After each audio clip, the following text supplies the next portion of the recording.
اچھا سر، مہنگائی کے اس بڑھتے ہوئے طوفان کو آپ کیا سمجھتے ہیں کہ اس کو کیسے روکا جا سکتا ہے، اور اس کے جو ایفیکٹس عام عوام پہ، خاص طور پر جو ہمارا لوئر طبقہ اس پہ آ رہے ہیں، اس کو کیسے کنٹرول کیا جا سکتا ہے؟ دیکھیں کرنٹلی تو اسے بالکل بھی نہیں روکا جا سکتا.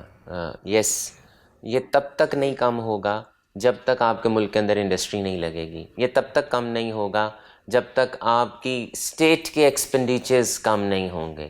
یہ تب تک کم نہیں ہوگا جب تک آپ کی ایکسپورٹس نہیں بڑھیں گی. یہ تب تک کم نہیں ہوگا جب تک آپ آلٹرنیٹ انرجی کی طرف نہیں جائیں گے. یہ تب تک کم نہیں ہوگا جب تک آپ واٹر کے ریزروائرز نہیں بنائیں گے. یہ تب تک کم نہیں ہوگا جب تک آپ ڈیمز نہیں بنائیں گے.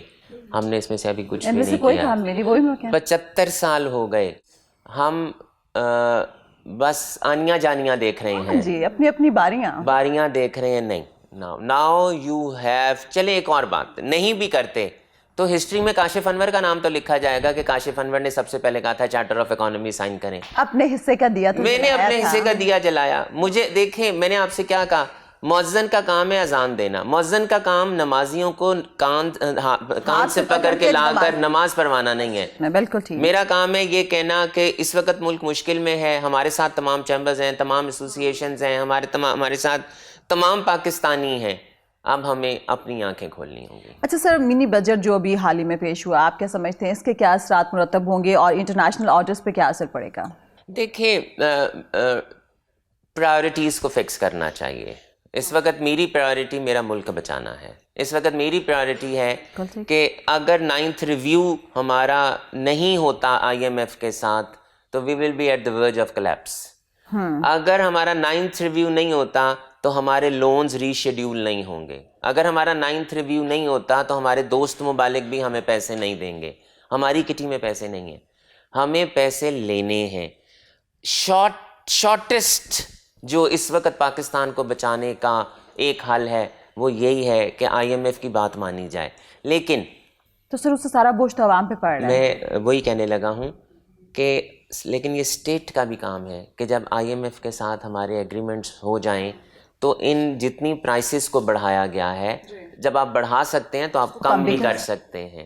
پھر اس کو کم کیا جائے، اس پریشر کو ریلیز کیا جائے. اور دیکھیں، ہمیں اپنی پالیسیز کو ٹھیک ہونا پڑے گا. میں آپ کو ایک بات بتاؤں، ہماری اس وقت پریورٹی ہے ایکسپورٹس کو بڑھانا. میں کیا کہتا ہوں، امپورٹ کو نہیں، امپورٹ کو ریڈیوس کرنا نمبر 2 ہے.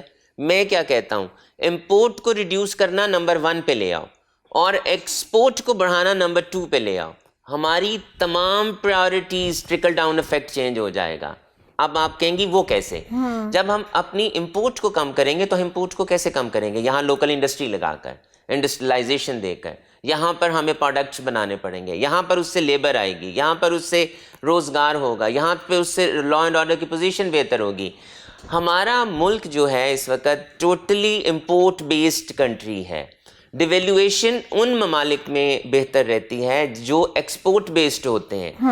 اگر ہم اپنی کرنسی کو ڈیویلیو کرتے ہیں تو ہماری تو امپورٹ مہنگی ہو جاتی ہے. بالکل. اب جب امپورٹ مہنگی ہوتی ہے تو اس سے انفلیشن اور بڑھتی ہے، انٹرسٹ ریٹ اور بڑھ گیا، کاسٹ آف ڈوئنگ بزنس بڑھ گیا. ہمارا $25 بلین کا فیول کا امپورٹ ہے. اب جب آپ اس کو پہلے $150 پہ کنورٹ کرتے تھے، اب آپ $300 پہ کنورٹ کرتے ہیں تو وہ تو آٹومیٹیکلی مہنگا ہو جائے گا. میں ذاتی طور پر اپنی کرنسی کی ڈیویلیویشن کے حق میں نہیں ہوں.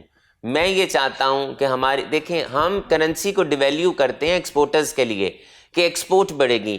میں سوال ایکسپورٹرز اپنے پاکستانی ایکسپورٹر بھائیوں سے یہ کرتا ہوں کہ آپ کے پاس 3 سال کے سٹاکس ہیں پرانی قیمت پہ؟ اور کیا آپ پرانی قیمت پہ ہی مال بیچیں گے؟ کیا آپ نئی قیمت پہ مال نہیں بیچیں گے؟ کیا آپ کاسٹ آف ڈوئنگ بزنس کو اپنی فنش گڈ بنائیں گے اس کے اندر ایڈ نہیں کریں گے؟ تو ہمیں یہ سوچنا چاہیے کہ ذاتی مفادات سے نکل کے ہمیں اس وقت ملکی مفادات کی بات کرنی چاہیے، نیشن کی بات کرنی چاہیے. ہم آج بھی میری بات کر رہے ہیں، اپنی بات کر رہے ہیں. بھائی ہماری بات کرو، بھائی ہمارے پاکستان کی بات کرو، پاکستان کے عوام کی بات کی عوام کی بات کرو. ہم نے اس کے لیے کیا کرنا ہے؟